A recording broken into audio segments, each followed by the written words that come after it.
सबसे पहले तो मैं आपको यही कहना चाहूँगी कि जो आपने स्टाइल दिया है ना, इसने बहुत सी खवातीन को घर बिठा दिया। बहुत बुरी बात है। तो सबसे पहले तो ये बताइए कि आप दोनों को पब्लिक डिमांड ने कितने अरसे बाद इकट्ठा किया? मेरा ख्याल है कोई 2 साल बाद। पब्लिक डिमांड की बहुत मेहरबानी कि हमें इकट्ठा कर दिया। यार अल्लाह आपको कामयाब करे। सबसे पहले तो मैं आपको यही कहना चाहूँगी कि जो आपने स्टाइल दिया है ना, इसने बहुत सी खवातीन को घर बिठा दिया। बहुत बुरी बात है।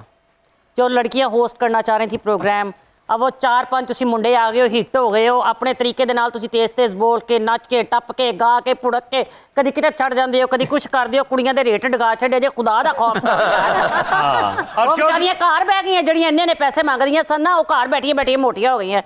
जड़ियां बेचारियां कराचियों सीख के जा रहा बे यार, अबे क्या कर रहा है इंज दियां गल्लां। अच्छा चौधरी रूबी जी, ਤੁਹਾਨੂੰ ਕਿਹੜੀ ਗੱਲ ਦੀ ਫਿਕਰ ਹੈ? ਆ ਤੁਹਾਡੇ ਕੋਲ ਫਾਈਨਾਂਸਰ ਬੈਠੇ ਨੇ। ਵੇ ਤੈਨੂੰ ਸ਼ੂਗਰ ਨੇ ਤੇਰਾ ਕੀ ਹਾਲ ਕਰਤਾ? ਫੇਰ ਤੂੰ ਗੱਲਾਂ ਤੋਂ ਬਾਜ਼ ਨਹੀਂ ਆਂਦਾ। ਮਿੱਠੀ ਗੱਲ ਤੋਂ ਪਰਹੇਜ਼ ਕਰ, ਮੈਂ ਤੈਨੂੰ ਦੱਸਿਆ ਹੀ। नाले फाइनेंसर बैठे नहीं, फाइनेंसर ने इत्थे ढेर लाया है। और ਤੁਸੀਂ ਵੀ ਚੌਧਰੀ ਜਵਾਦ ਸਾਹਿਬ ਸ਼ੁਕਰ ਕਰੋ ਪਬਲਿਕ ਡਿਮਾਂਡ ਨੇ ਤੁਹਾਨੂੰ ਇਕੱਠਿਆਂ ਕੀਤਾ ਹੈ। ਨਹੀਂ ਤੇ ਐਸ ਉਮਰੇ ਬੰਦਾ ਰਜ਼ਾਈ 'ਚ ਇਕੱਠਿਆਂ ਮੁੱਠਿਆ ਰਹਿੰਦਾ ਹੈ। ਮੋਹਸਨ ਭਾਈ ਜੀ ਇੰਜੀ ਇਹਨਾਂ ਨੇ ਲੜਨਾ, ਇਹਨਾਂ ਨੂੰ ਮੁੱਦੇ ਦੀ ਬੈਠਕ ਨਾ ਖੁਲਾ दी। रूबी जी, आपको देखकर गुलजार साहब का वो मिसरा याद आता है कि सारी जवानी कतरा के काटी पीरी में टकरा रहे हैं।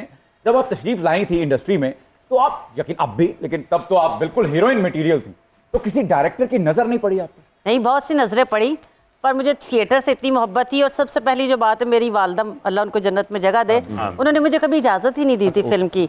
मैंने जो अब आके मूवीज़ की हैं वो मेरी एज के रोल थे। तो मेरे मालिक ने उदो मेरी चल मेरा पुत 2 एहो जी हिट कराई है कि बुआ खुले है। तो मैं क्या वे, तो मैनू इंडिया च भी लोगों ने कहा वे, मैं सोच भी नहीं सकती। ये अल्लाह की रहमत। रूबी जी, जब आप थिएटर पे तशरीफ लाई तो तब वहां पर राज था ग्रेट अमानुल्लाह खान साहब का, बिल्कुल, हाजी अलबेला साहब थे, तारिक जावेद साहब थे, जवाद वसीम साहब थे, इरफान हाशमी साहब समेत बड़े बड़े हैवी वेट्स थे वहां पर। तो ये नन्ही सी रूबी अनम ने वहां पे अपने आप को झांसी की रानी कैसे मनवा लिया? ये भी अल्लाह की रहमत और मेरे सीनियर्स की मोहब्बत।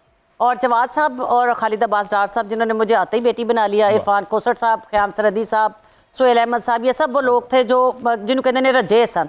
इन्होंने देखा एक छोटी, मतलब मैं 13 साल की थी, कहने की ज़रूरत ही नहीं है, सबको पता है। तो वो उन्होंने ना मुझे ऐसे बचा के, या मुझे मेरी तरबियत ऐसी थी कि आप यकीन जानिए कि जब सबके पास मोबाइल थे, मैं सोहेल अहमद साहब के डर की वजह से मैंने मोबाइल ही नहीं रखा था, क्योंकि उनकी रिहर्सल में अगर फ़ोन बज गया तो तुझे ड्रामे च नहीं है।